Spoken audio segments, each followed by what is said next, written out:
খুতবার পরে যদি কালেকশনটা করে, কিন্তু সেটা করে না, কারণ করবেই কেমন। শেষে নামাজের জন্য আমরা প্রত্যেকজনেই হারিয়ে গেছি। এবং দর্শক আসসালামু আলাইকুম। দেশ এবং দেশের বাইরে থেকে যারাই আমাদের এই ব্লগটা দেখতেছেন, আসলে মূলত ঈদ আসলে পোলাপানদের জন্য। আমরা যখন ছোট ছিলাম তখন আমাদের একটা জামা কাপড় সবকিছু আমাদের এরকমই হয়তো কিনে দেওয়া হতো। আমরা এখন হয়তো উপলব্ধি করতেছি আসলে আমাদের বাপ মা আমাদের জন্য কত কিছু করছে, এবং আমরাও তার থেকে কম না, কারণ আমরা আমাদের ছেলে মেয়েদের জন্য এতটুকুই আমরা করতেছি। এখন আমরা ঈদের নামাজের দিকে রওনা হবো, কারণ যে ছোট ছোট পোলাপান আছে তাদেরও কিছু বকশিস দেওয়া লাগে, সেই বকশিস আমরা দিয়ে দিই। প্রিয় দর্শক আসসালামু আলাইকুম। এখন যাইতেছি ঈদের নামাজ পড়তে।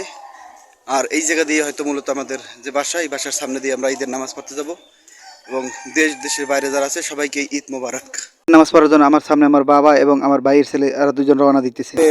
ঈদগায় এবং ঈদগায় যাওয়ার যে রাস্তা দেখতেছেন, এখন আমরা একটু পরেই হয়তো ঈদের নামাজ এখানে আদায় করব, কারণ দেখতেছেন যে বয়ানের কিছুটা শব্দ আমাদের কানে আসতেছে।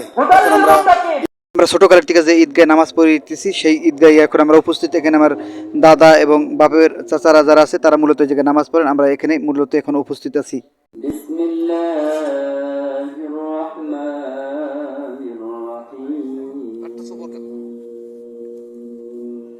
ঈদগায় আসার পর এখানে যায় মুরব্বী তারা আছে, তারা মূলত সবাই বয়ান শুনতেছেন, কারণ মনোযোগ দিয়ে বয়ান শুনতেছেন যে ঈদগায় আসলে কি আসলে ফজিলত বা নামাজ রোজা এই সময় বিষয় বিভিন্ন ধরনের আলোচনা চলতেছে। এখানে সবাই মোটামুটি নিরিবিলি এই বয়ান মূলত তারা শুনতেছে। লাইন শেষে নামাজের জন্য আমরা প্রত্যেকজনেই হারিয়ে গেছি, এবং প্রত্যেকজনই বলতেছে লাইন সোজা করে যার যার কাতার বন্ধ হয়ে দাঁড়িয়ে যান। রে ভাই, খুতবার সময় যত মানুষের কথা, কারণ এই গ্রামে একটা প্রচলিত আছে, যারা খুতবার সময় তারা পেশাল শুরু করে, এমন পেশাল শুরু করে দুনিয়াবি যত আলোচনা শুরু করে। কেউ বলতেছে ভাই কেমন আছিস, কি খবর, কিন্তু আসলে খুতবা শেষ হওয়ার পর কিন্তু বহুত টাইম পরে থাকে, এই সময় কিন্তু মোটামুটি তারা বিভিন্ন ভাবজমান্য কথাবার্তা বলতে পারে, কিন্তু তা না।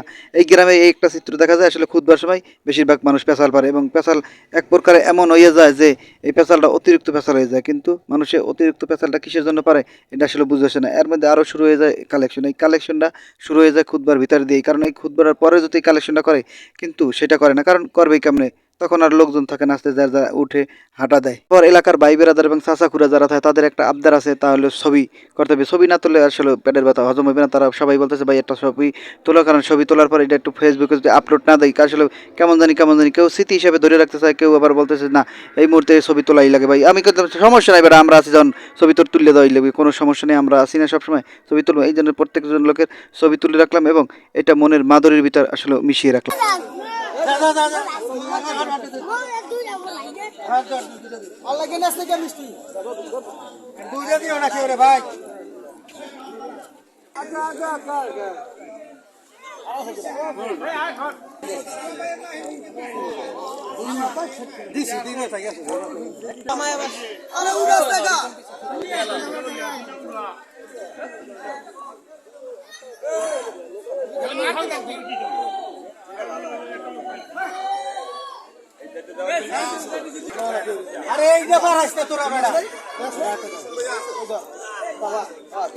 তারপর এলাকার ভাই বেরাদার নিয়ে আরও একটি ফটোশ্যুট হয়ে গেল ইমাম সাহেব মসজিদের, তাকে নিয়ে একটা ফটোশ্যুট হয়ে গেল, এবং একটি করে মিষ্টি সবার হাতে দিতেছে, কারণ এরকম পরম্পরা হয়েছে, কারণ এই এলাকার ভিতরে প্রত্যেকটা বাড়িতে এরকম মিষ্টির একটি বিতরণ করা হয়, কারণ নামাজের পর কেউ ফজরের পর কেউ এবং 27-এর সময় এরকম আমাদের বাড়ি একটি করে মিষ্টি সবার হাতে দিতেছে, এবং সবাই একটি করে মিষ্টি নিয়ে খেয়ে আসলে যার যার বাসায় যেতেছে। কেউ সেমাই খাবে এখন যার যার বাসায় যে সেই হিসাবে।